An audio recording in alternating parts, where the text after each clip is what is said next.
जय श्री कृष्णा, राधे राधे।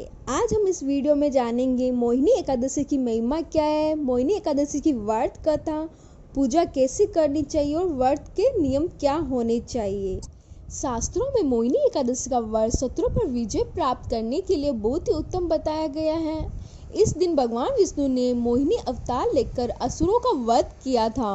मान्यता है कि इस व्रत को करने से व्यक्ति के सभी पाप दूर हो जाते हैं और व्यक्ति अपने शत्रुओं पर विजय प्राप्त करता है।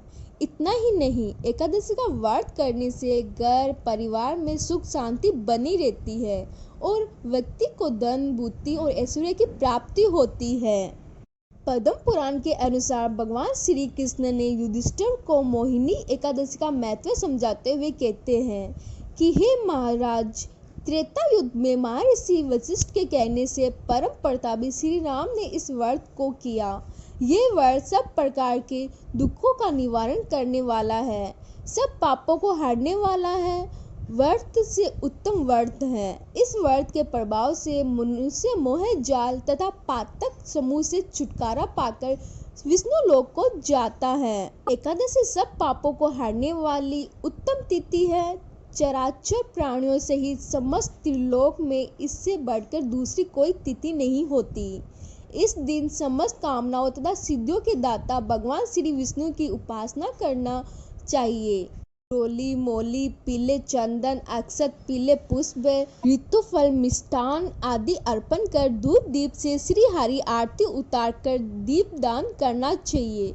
इस दिन ओम नमो भगवते वासुदेवाय, ओम नमो भगवते वासुदेवाय, ओम नमो भगवते वासुदेवाय, ओम नमो भगवते वासुदेवाय का जप एवं विष्णु से शास्त्र नाम का पाठ करना बहुत ही फलदायक है। इस दिन भक्तों को पर निंदा, छल, कपट, लालच, द्वेष की भावनाओं से दूर रहकर श्री नारायण को ध्यान में रखते हुए भक्ति भाव से उनका भजन करना चाहिए। द्वादशी के दिन ब्राह्मणों को भोजन कराने के बाद स्वयं भोजन करें। मोहिनी एकादशी व्रत के दिन पशु पक्षियों को खाना और पानी देना चाहिए।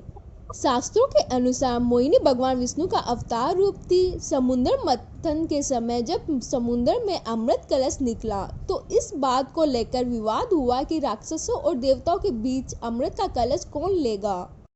सभी देवताओं ने भगवान विष्णु से सहायता मांगी। अमृत के कलश से राक्षसों का ध्यान भटकाने के लिए मोहिनी नामक एक सुंदर स्त्री के रूप में विष्णु भगवान प्रकट हुए।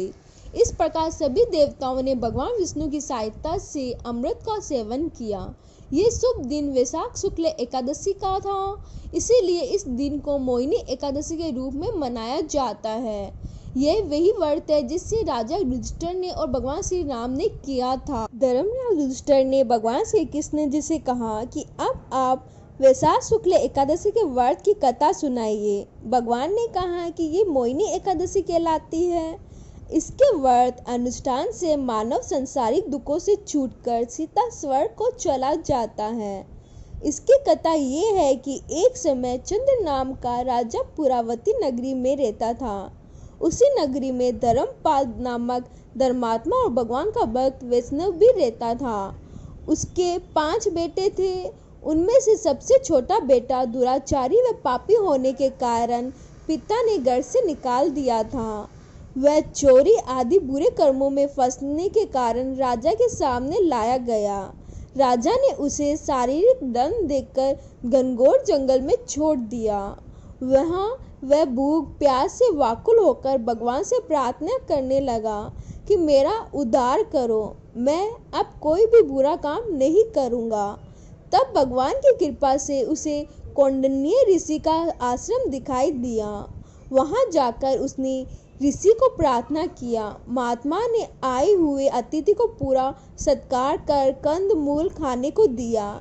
खाने पीने के बाद उसने महात्मा से प्रार्थना की कि मैं अपने किए हुए कर्मों का फल पा रहा हूँ, कृपया कर कोई ऐसा उपाय बताने का कष्ट करे जिससे इन दुखों से निदान हो सके।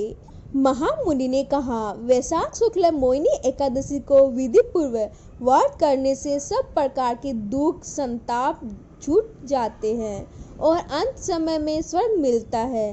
वैशाख शुक्ल एकादशी आने पर उसमें विधि पूर्वक व्रत किया जिसके प्रभाव से संसार में धन और यश को प्राप्त कर अंत समय मोक्ष को प्राप्त हुआ। बोलो जय श्री कृष्णा।